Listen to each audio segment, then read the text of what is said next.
Ultra Instinct, the ultimate state of existence where a person can act without thinking. Without the need for the mind to process information, the body can react independently. Or in other words, it allows the body to move on its own. The angels are always in a state of Ultra Instinct in Dragon Ball Super, but they don't have a monopoly on the technique. That's why Goku was able to learn how to do it.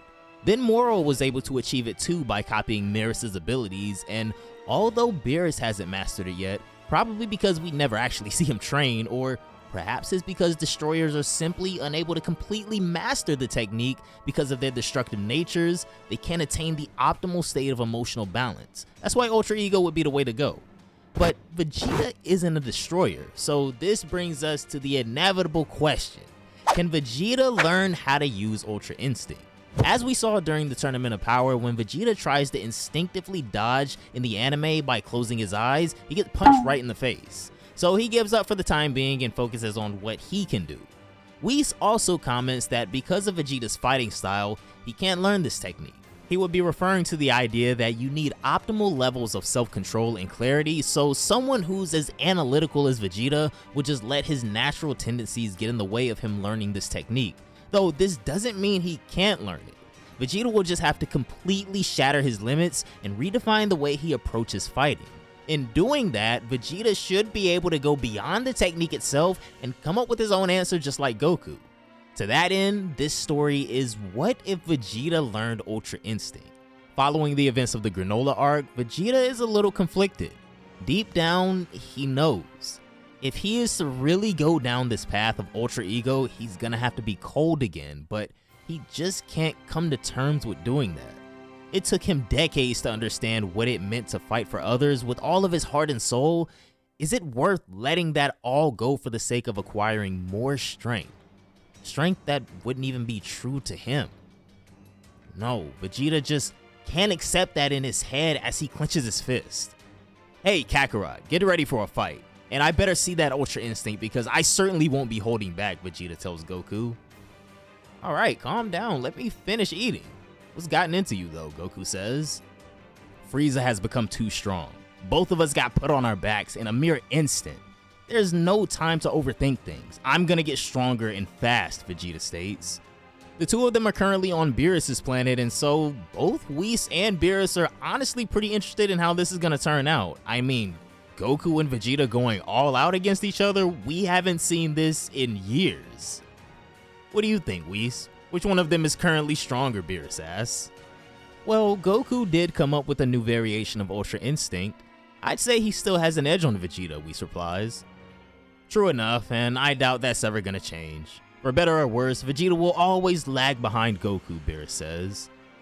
You know, Goku has received formal training throughout his entire childhood, while Vegeta has spent his childhood committing, for lack of better words, war crimes. He may be more useful in a war, but Vegeta lacks the strong martial arts foundation Goku has. This is why he has a hard time winning whenever the difference in power isn't big enough for him to completely overpower his opponents. I wonder how is Ultra Ego going to help him grow, Whis replies. It won't. Vegeta won't be able to go very far with Ultra Ego either. He isn't like Frieza after all. Whatever, I'm pretty sure he'll figure something out. He's always been a pretty crafty guy, Beerus says, and then he drinks his orange juice. Next, the duel between true Ultra Instinct and Ultra Ego begins. I'm not gonna go easy on you, Kakarot. Prepare yourself, Vegeta says as the area around him begins to turn to purple and black flame. Ultra Ego Vegeta has awakened again. Right back at you, Goku says as he closes his eyes, and when they open, that distinct silverish glare is apparent. Vegeta plunges forward to attack, but the first few blows, Goku is in a near untouchable state. But he's using true Ultra Instinct and not perfected Ultra Instinct, so he's now once again as sporadic as he used to be before Ultra Instinct. So the next time Vegeta is within range to attack, Goku casually changes his stance and lands a solid kick to his head. Vegeta saw this coming but decided to tank it anyway. He took the damage but succeeded in grabbing Goku's leg. This is more like it. You're now less unpredictable thanks to this true Ultra whatever you call it, Vegeta laughs. You think so, Goku replies, and then he shoots Vegeta in the face with a ki blast, but he would tank this one as well, and he didn't let go of his leg either. and then he would proceed to slam Goku on the ground. It hurt, but now that Vegeta was no longer holding onto his leg, Goku uses instant transmission to get behind him. Vegeta sensed this coming, of course, so he tries to counter Goku's punch, but his body readjusts at the final moment. In fact, he just straight up uses Vegeta's momentum against him. Goku redirects his motion downwards and then lands a low kick. It sends Vegeta flying straight into the ground. He gets up 2 seconds later with the intention to win, but his stomach starts growling wildly. "Hey, have you eaten yet?" Goku asks. "Shut up and focus on the fight," Vegeta replies. Whis intervenes and tells Vegeta just give it a second. "You Saiyans aren't built for fasting. Continue training without food and you're only nerfing yourself." "Eat, Vegeta," Whis says. Vegeta would oblige, and Goku as well, and Beerus makes sure he hops in there as well before these two Saiyans eat up all the food. "Looks like you got something on your mind, Vegeta," Beerus asks. He was in a good mood today, luckily. "Yeah, I don't see myself surpassing Black Frieza with Ultra Ego. There has to be another way for me to become the strongest version of myself," Vegeta replies. How stupid. Don't mistake this, Vegeta. It isn't the technique that's gonna make you stronger. Jiren was able to match Ultra Instinct using his own innate strength. Try everything. That's how you'll find your answer, Beerus states. I agree with Lord Beerus. It's ideal to focus on one thing at a time, but what's the point if you aren't truly convinced it's the right way? Understand this, Vegeta. No matter how far you've come, you can always start fresh and go further, Whis adds. Hearing this, Vegeta gets up. Lord Beerus, Lord Whis, thank you for your input. Now, if you'll excuse me, I'll be off to Earth for a couple of days if that's alright with you, Whis, Vegeta says, and prepares to be transported back to Earth. Hey, wait you two, don't forget to bring me back some of that yakisoba stuff, Beerus stresses. Vegeta would give him a thumbs up and Whis would chuckle as the two then head back to Earth. Once back at Capsule Corp, Vegeta would head straight into his room. There, he would find his old battle armor that he used during the Cell games. Before he heads off again though, he makes sure to go tell Trunks to get as much yakisoba as he can, and then he would instant transmission to the lookout. Vegeta. It's been a while, Piccolo says, greeting him.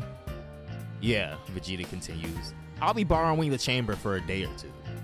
Piccolo notices that Vegeta doesn't seem to be in the mood for a chit-chat, so he tells him to just go right on ahead. Once he steps inside the time chamber, Vegeta would enter his Super Saiyan Blue evolved state and then brace himself to do something crazy. He would take a deep sigh and say, here goes nothing. And then he would try to release Ultra Ego on top of evolved Super Saiyan Blue. Suddenly, his entire body is struck with unreal pain. His instincts scream and he starts breathing heavily and is immediately brought down to his knees. As expected, Vegeta grunts to himself as it felt like his whole body was immersed in lava right now. This new form isn't compatible. Though I bet Kakarot's new true Ultra Instinct form could make this work as well. His technique is all about efficiency after all. For the next few months, Vegeta tries all sorts of variations. He wants to attain a hybrid transformation, one that uses the best of both, a destructive combination of Ultra Ego and his Saiyan instincts. This is not working out at all, Vegeta says one day drenched in sweat. So instead of staying in this one spot torturing himself further, Vegeta would, for an undefined period of time, just walk deeper into the time chamber until he knew exactly what it is that he had to do. As he walks, Vegeta recalls all of his transformations. The first time he transformed into a Super Saiyan, Super Saiyan 2, Super Saiyan Blue, God, Evolution Blue, and now Ultra Ego. It's like each new transformation is just him trying to catch up to Goku. When have I ever surpassed Kakarot? Vegeta continues. This won't do. This level of strength wasn't enough for me to win last time. He pauses for a moment and grins. This is it, isn't it? Thinking I can't do that is not the way. It won't help me get stronger. Alright, I get it. I'll give this Ultra Instinct a shot. Not so that I can catch up to Kakarot, but because I must try everything. I must absolutely get strong enough to take out Frieza on my own, Vegeta vows to himself. For the next few months, he follows a rather peculiar way of training. Instead of focusing on his moves or ki control, he uses his mental energy to imagine opponents. Beerus, Whis, Goku, and especially Black Frieza. He switches between them all the time. It's all for the purpose of making his body learn how to fight without his will.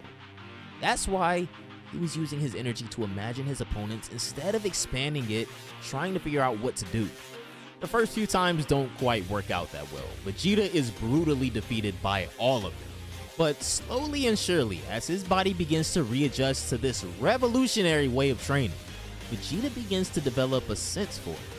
And then, 14 months after entering the hyperbolic time chamber, it finally happens. In a fight against an imaginary Goku who was using Ultra Instinct, Vegeta dodges all of his blows with near perfect movements and even lands attacks of his own. Note that this is happening without his conscious will. Vegeta's mind is controlling imaginary Goku while his body is fighting back on its own. Without even realizing it, Vegeta had ascended to that next level. Unlike before when he just wasn't ready to handle Ultra Instinct, he was different now. He was no longer held back by his own overthinking or pride. No, Vegeta had reached a level where his own movements could surprise himself. Now that I got that down, time to actually achieve this Ultra Instinct. I'll figure out what's next later, Vegeta states, and then he would exit the time chamber. Piccolo is a bit surprised to see him, but Vegeta leaves before he could say a word. Back at Capsule Corp, thanks to Trunks, there was a truck full of yakisoba outside, so Vegeta would summon up Whis, and once he appears back on Earth, they would take the truck and the two would head back to planet Beerus. Once there, he notices that everyone is a little bit shocked. Vegeta thinks it's because of the massive truck that they just brought to the planet, but he ignores it and gets right to the point. Listen, Whis, I think I'm finally ready to learn Ultra Instinct. I'll surpass Kakarot at his own game, and I'll also defeat Black Frieza.